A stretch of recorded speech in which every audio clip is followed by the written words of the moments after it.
बार की बात है। एक गांव में रवि नाम का आदमी रहता था। रवि सब्जी लगाने का काम करता था, लेकिन बहुत मेहनत करने के बाद भी वो अच्छा नहीं कमा पाता था, जिसकी वजह से वो बहुत परेशान था। एक दिन रवि काम से लौटता है। घर पर उसकी पत्नी गंगू उसका इंतजार कर रही थी। आज तो बहुत देर हो गई जी, कहाँ रह गए थे? क्या हुआ?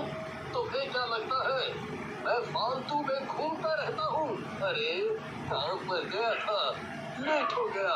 जब देखो जासूसी करती रहती हो मेरी। रवि की बात सुनकर गंगू कहती है, अरे आप तो फिजूल में गुस्सा कर रहे हैं, मैं तो बस आपकी चिंता कर रही थी। तभी रवि के बच्चे पिंकी और राहुल वहाँ आ जाते हैं और रवि से बोलते हैं, पापा कल हमारा स्कूल पिकनिक पर ले जा रहा है, मैं भी जाऊँ क्या? कहीं नहीं जाना है, चुपचाप घर पर बैठो और पढ़ाई करो। वैसे भी हमारे पास पैसे नहीं हैं। पापा आपके पास तो कभी पैसे नहीं रहते। एक छोटी सी फरमाइश की है हमने, आप वो भी पूरा नहीं कर सकते।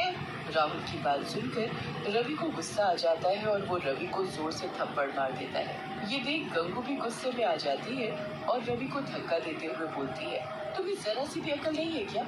अगर तुम अच्छा नहीं कमा पाते हो तो इसमें इन बच्चों की क्या गलती है? अगर दोबारा मेरे बच्चों पर हाथ उठाए ना तो मुझसे बुरा कोई नहीं होगा। गंगू की बात सुनते ही रवि आग बबूला हो जाता है। मुझसे जुबान लड़ाती है, अपनी मजा चखाता हूँ। लेकिन रवि गुस्से में गंगू को कुछ ज्यादा ही मार देता है, जिसकी वजह से गंगू बेहोश हो जाती है और मर जाती है। ये देख राहुल बोलता है, बस करें पापा, मम्मी बेहोश हो गई है। हम आगे से अच्छे कुछ नहीं मांगेंगे, हम मम्मी को छोड़ दो। राहुल और पिंकी की बात सुनकर रवि रुक जाता है और नीचे गिरी गंगू के पास जाता है और उसे देखता है, लेकिन गंगू मर चुकी होती है। ये देख रवि डर जाता है। ये गंगू तो मर गई। मैं क्या करूं? पुलिस मुझे नहीं छोड़ेगी। मैं क्या करूं?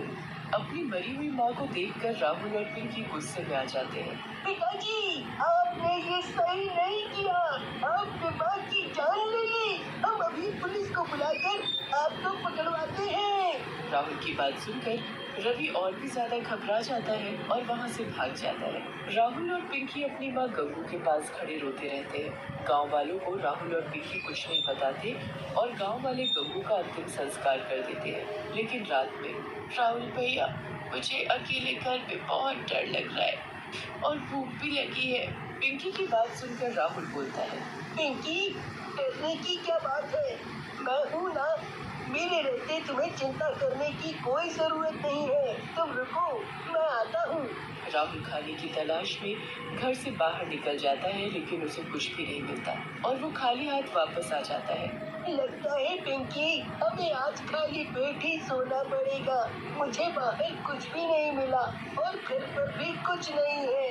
राहुल की बात सुनकर पिंकी बोलती है, तुम चिंता मत करो भैया, मुझे अब भूख नहीं लगी है। फिर राहुल और पिंकी सिर्फ पानी पीकर सो